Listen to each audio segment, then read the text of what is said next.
Um. Olá, eu sou a Carla Pavão, um beijo na nossa comunidade Paz e Bem, na Pós-TV 247, nós somos o Sejus, mais uma vez aqui com a Suzy Leão, e nós vamos falar hoje sobre mais um capítulo do livro Céu e Inferno, intitulado A Passagem. Então, vou dar a voz aí para a Suzy para a gente começar essa conversa. Tudo bem, Suzy? Oi, Carla, tudo bem? Um abraço bem grande aí nos ouvintes, nas pessoas que estão nos assistindo, né? Os nossos companheiros de estudo. Carla, esse segundo capítulo, a segunda parte do primeiro capítulo do Céu e o Inferno, fala sobre o passamento.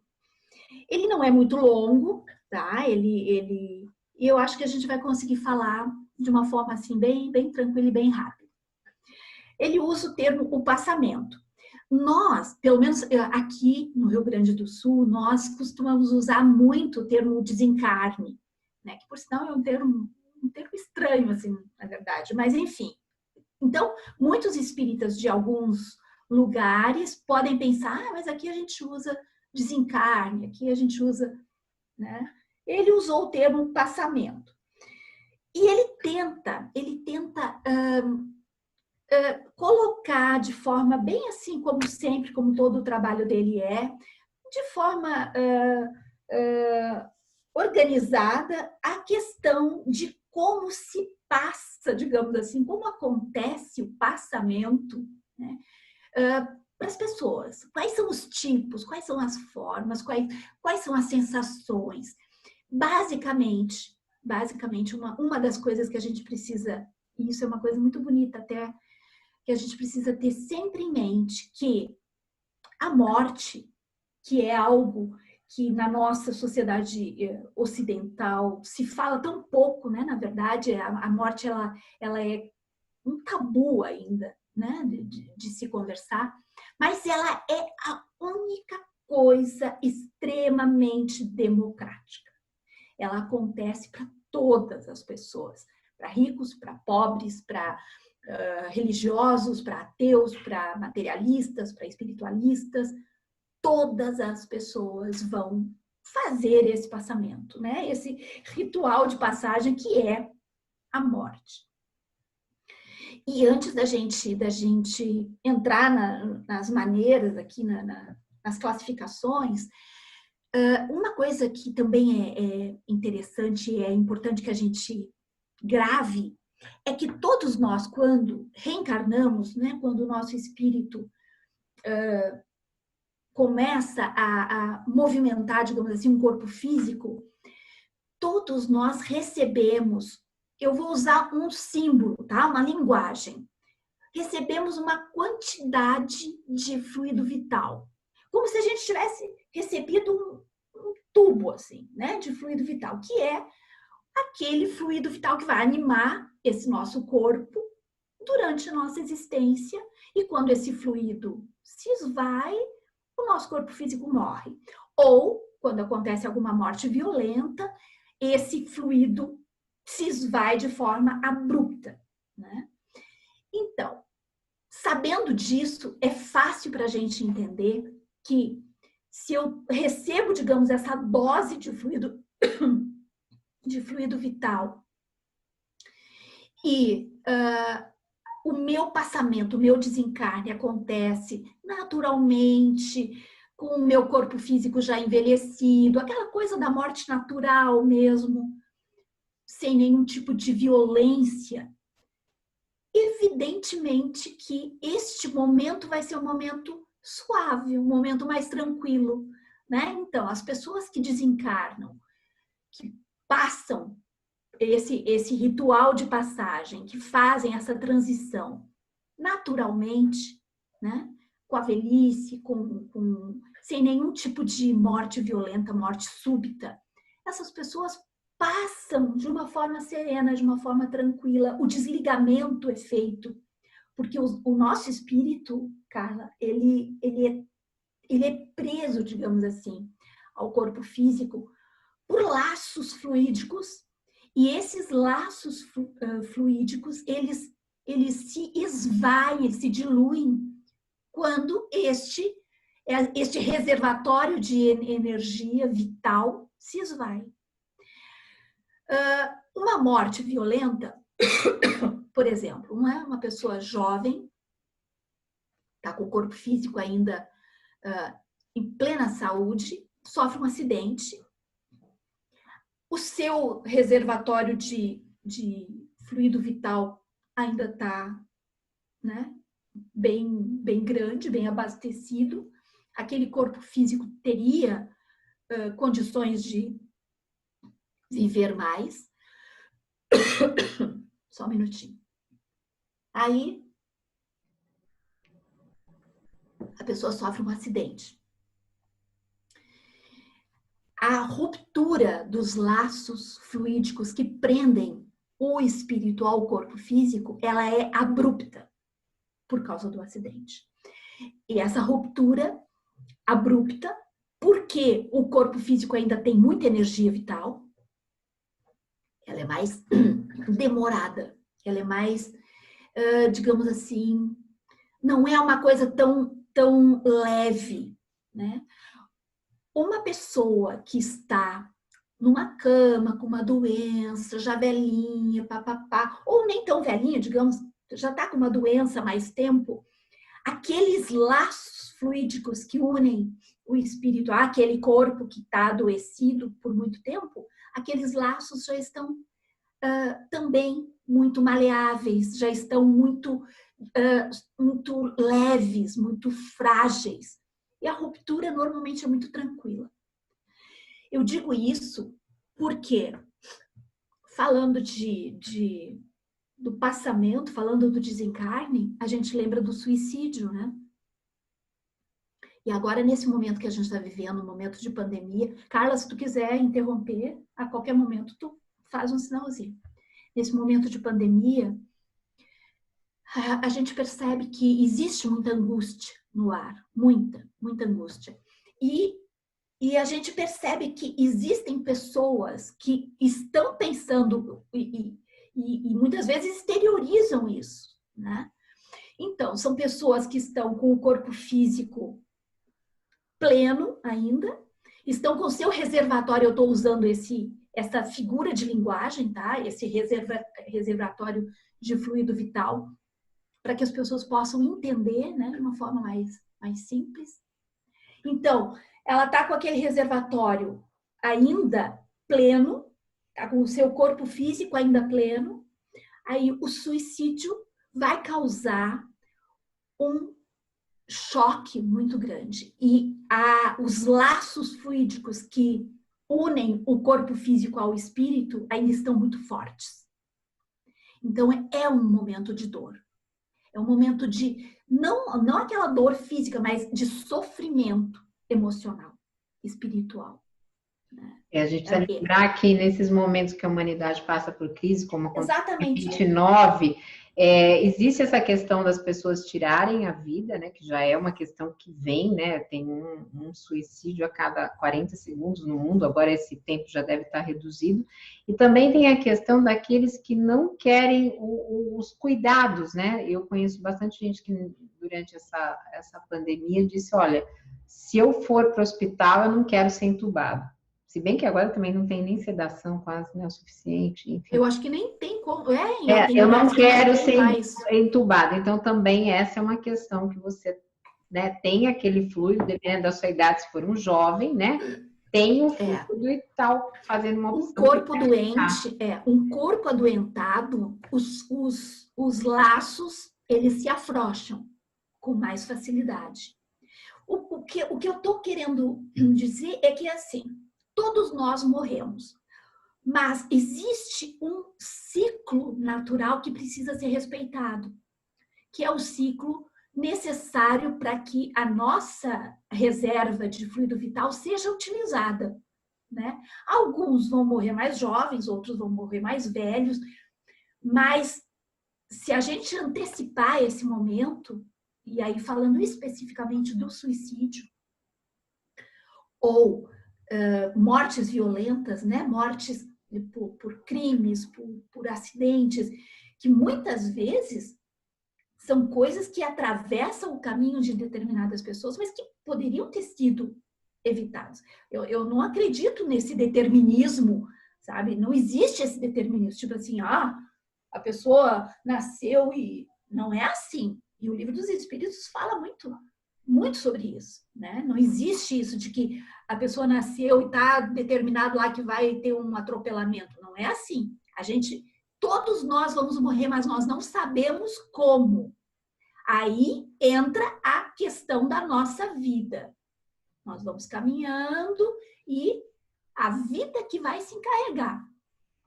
Não existe isso, a pessoa encarnou e já está predestinada a ser assassinado, ou ser isso, ou ser aquilo, ou se suicidar. Não, não. Então, o que nós precisamos fazer é entender que a nossa morte, ela está muito relacionada com a nossa vida. Se a gente vive de uma forma leve, plena, e é difícil, né? Muitas vezes é difícil a gente ser leve e ser pleno. Parece contraditório, né?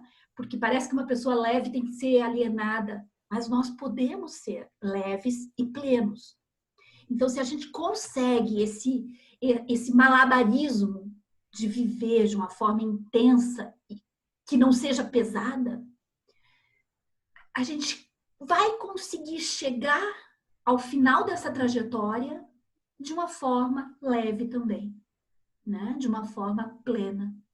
Porque os laços vão se desfazer, a nossa ligação com o nosso corpo físico se desfaz de uma forma mais serena, de uma forma mais leve, e nós passamos daí à vida espiritual.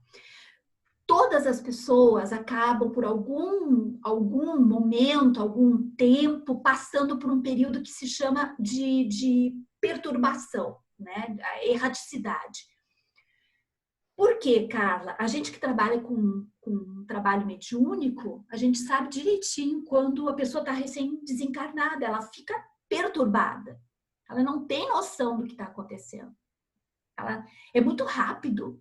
Ainda mais quando é uma morte violenta, digamos assim, né? Por uma doença rápida, que não deu tempo daqueles laços serem desmanchados de uma forma suave. Então, esse período de perturbação também vai depender de cada pessoa. Cada pessoa vai ter a sua realidade. Alguns ficam mais tempo em perturbação, outros terminam esse período muito, muito rapidamente, outros já desencarnam e já adquirem toda a consciência do mundo espiritual, que é muito raro, na verdade, mas acontece. Mas, na média, a pessoa desencarna e ela fica... O que está acontecendo? Onde é que eu estou? Né? Eu acho que esse trecho é bastante... O Kardec foi cuidadoso no método que ele vem desenvolvendo ao longo do livro, porque como a gente vai entrar nos casos dos espíritos que se manifestaram na Sociedade de Paris, nós vamos ver aquilo que ele vai classificar de espíritos felizes, medianos, sofredores, suicidas. Uhum.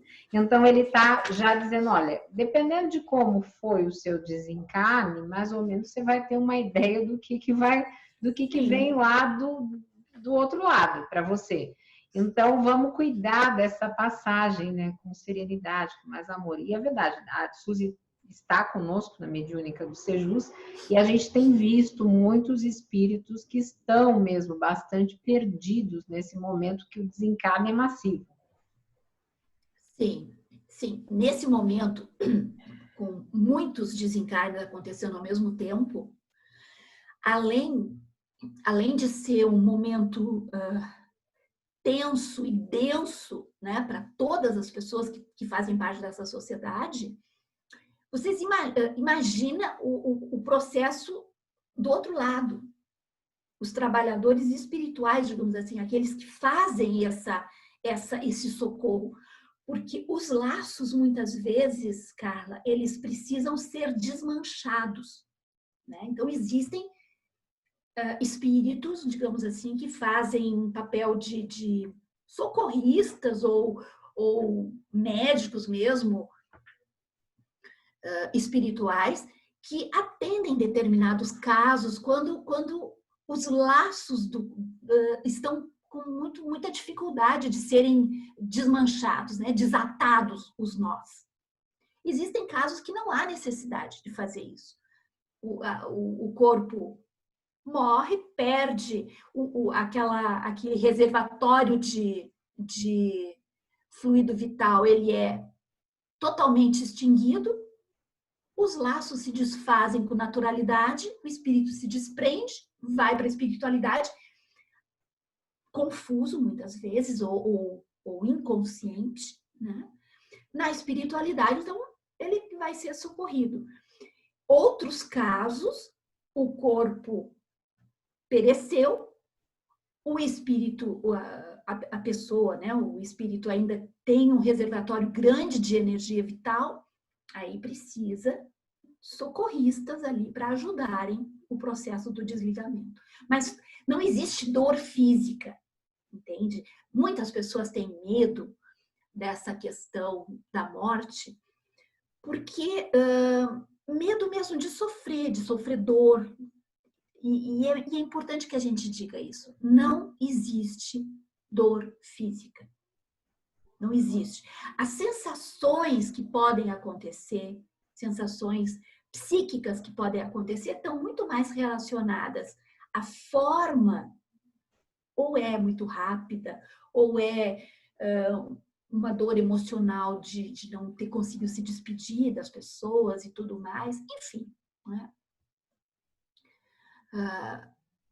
A gente sabe que é um processo difícil. Né? É um processo difícil. Por mais desapegados que a gente diga que é, ou ache que é, o processo do desencarne, do desenlace, do passamento, como está aqui no livro, é um processo difícil, porque existem laços, não só os fluídicos, né, que prendem o nosso espírito ao corpo, mas existem laços emocionais envolvidos nisso. Né? Tu fica pensando, meu Deus, não vou mais encontrar essa pessoa, ou, enfim, não vou mais ver, não vou mais ter a companhia dessa pessoa, daquela pessoa. Para quem fica e para quem está passando pelo processo. Né? Então, eu acho que o que se deve fazer para a gente amenizar um pouco essa dor é conversar a respeito. Conversar. E é difícil conversar. Pode perceber, até para nós espíritas, nós falamos pouco sobre isso. A gente precisa exercitar mais essa capacidade de falar a respeito. Né? Tem uma trilogia que eu gosto muito, que foi publicada pela editora Comênios, mas eu sei que também tem livros homônimos dentro do catolicismo, que se chama A Arte de Morrer. E nesse livro, especialistas em tanatologia, eu já usei inclusive algumas vezes trechos dele no Faz Bem, vão conversar justamente sobre as diferentes perspectivas da morte. E também tem um outro que também foi publicado pela Comênios, que é a Arte de Cuidar, onde pessoas que estão em diferentes estágios de doenças, os profissionais vão dar suas opiniões. Então, tem gente de enfermagem, gente de psicologia, enfim, todos aqueles... Tem uma ala da medicina, que se chama medicina paliativa, né? Que é aquela que cuida dos terminais. E é impressionante o que a gente escuta desses profissionais, né? Porque o apoio, e cada vez mais, a gente percebe que uma ala importante da medicina está percebendo a importância de se espiritualizar esse atendimento. A pessoa que está ali desencarnando, digamos assim, não é apenas um corpo doente, né? É um espírito que está ali, e a medicina atual, por incrível que pareça, fala mais sobre isso. Fala mais, está mais aberta a essa questão da espiritualidade, a essa questão enfim, quando até o médico está ali e dando a notícia, digamos assim, para a família, é todo um cuidado que se tem agora, né? Não é mais aquela coisa fria. Isso é muito bom, sabe? Isso acho que ajuda a humanizar esse processo. Porque o processo de morrer, de desencarnar, ele é tão importante quanto o processo de encarnar, de nascer. Nós, espíritas, precisamos falar muito sobre isso, porque são os dois lados da mesma moeda, né? É o que me chamou a atenção, é o Sejus agora entrou numa rede nova, que é mais voltada aos jovens, que se chama TikTok. E lá tem de vídeos, né? uma menina, tem uma menina, ela não deve ter 20 anos no máximo. E o que me chama a atenção é que os vídeos dela viralizam, mas o que ela faz, né? O que ela estuda? Ela é necropsista. Ela estuda necrópsia. Então, e os jovens acabam se interessando por esse tema, ou seja, aí eu acho que já tem um despertar para as questões, talvez, da morte, por isso que o Sejus está lá, né? Porque se vamos falar de morte, vamos falar de espírito, e que pode ser no começo uma curiosidade, mas de repente a gente pode usar, eu tenho assistido os vídeos dela por isso, a gente pode usar, de repente, essa rede que ela tem, porque são muitas pessoas, muitos jovens que vê muito interessante, para a gente trazer para essa educação para a morte, né? Para conversar com os jovens sobre isso.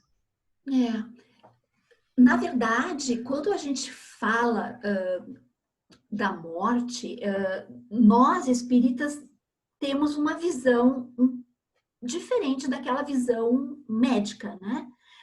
O que eu falei antes é que positivamente a medicina está se abrindo para essa nossa visão mais espiritual e tá colocando essa sensibilidade mais nesse momento. Mas para nós tem toda uma questão ainda, tem a questão da perturbação do espírito, tem a questão do atendimento que nós precisamos dar a esse espírito, né? Um encaminhamento que esse espírito precisa receber para não ficar vagando e junto com a sua família. Não sei se tu viu, Carla, o filme Os Outros, com a Nicole Kidman. É um filme antigo, acho que é da década de 90.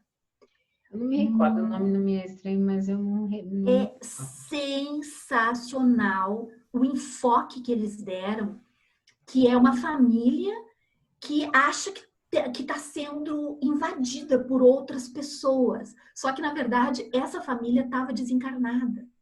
Então, os outros, que eles achavam ameaçadores e eles achavam que estavam invadindo a casa deles, eram os encarnados. Eu já estou aqui dando spoiler do filme. Mas, enfim. Então, imagina a angústia de um recém-desencarnado que não foi atendido, que não teve um amparo, alguma coisa, e fica perdido sem saber para onde vai. Então, o nosso papel de espíritas, né, de trabalhadores, ainda é esse também. É dar o amparo, é dar o consolo, fazer o encaminhamento, né? Enfim, eu acho que é uma forma de ver mais... não é que é mais simples, mas é mais bonita, assim, porque a gente vê toda a coisa que tá envolvida, né?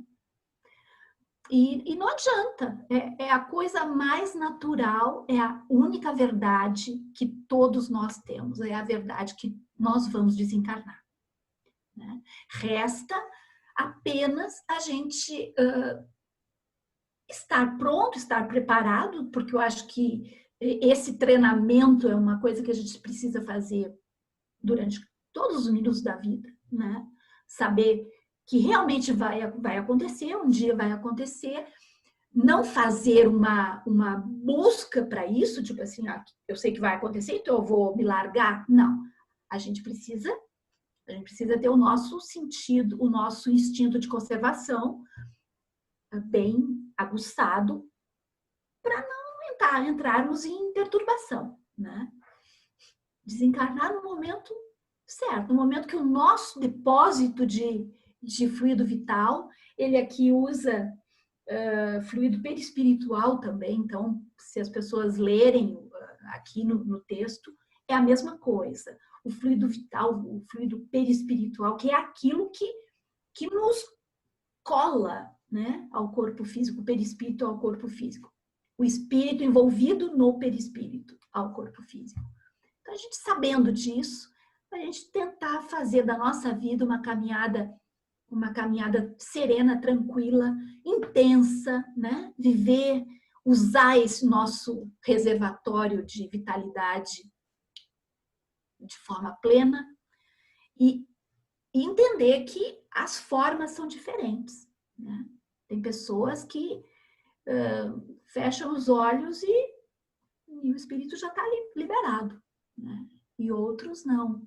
Muitas vezes precisam ficar num leito, numa cama, durante muito tempo até ser feita esse desligamento, né? E, enfim, eu acho que é isso, Carla. Legal. Não tem muita... A contrapartida é que, eu não me lembro o nome do filme, mas tem um filme aí rolando na plataforma, acho que do Netflix, que tem dois, na verdade, mas eu não vou lembrar o nome, que são jovens que procuram o suicídio assistido quando se tornam cadeirantes ou tem algum problema dessa forma. Então, isso a gente precisa conversar, porque mesmo que assistido, é um suicídio, né? E causa sofrimento. O suicídio é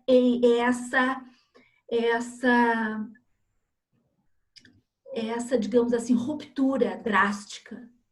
Porque a pessoa está ali com o seu reservatório de fluido vital pleno, mesmo que esteja passando algum tipo de limitação física, alguma coisa, o seu fluido vital está ali, está pleno, né? E aí, se ele vai para esse caminho do suicídio, é o suicídio. Os laços estão completamente fechados, fortes, é como se fosse um nó, e aí até esses laços se desgastarem, é como ele vai ter que esperar o reservatório de fluido vital dele se esvair. E aí é um processo doloroso. Aí sim é um processo doloroso, porque é uma dor emocional, porque o espírito querendo se libertar daquele corpo, sem conseguir, porque os laços estão muito firmes, aí precisa de socorro, aí precisa de muita equipe, tem que chamar ajuda, e muitas vezes a revolta da pessoa não deixa que a ajuda chegue. Então, é um círculo vicioso de sofrimento.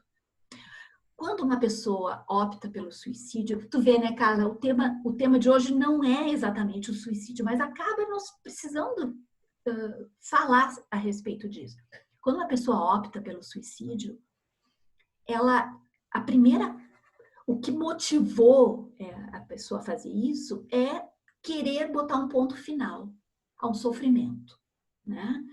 Uma dor, uma angústia, um sofrimento emocional, um sofrimento físico, às vezes, um sofrimento moral, qualquer tipo de sofrimento. A pessoa não está aguentando aquela dor, aquele peso, e acha que com o suicídio vai botar um fim naquilo. Olha a ironia da coisa.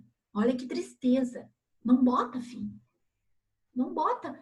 Piora, na verdade. Piora, porque o espírito não morre, então a dor continua reverberando ali no espírito, e ainda tem o fato de que os laços que unem aquele espírito ao corpo físico morto não se desfizeram, não se desfazem.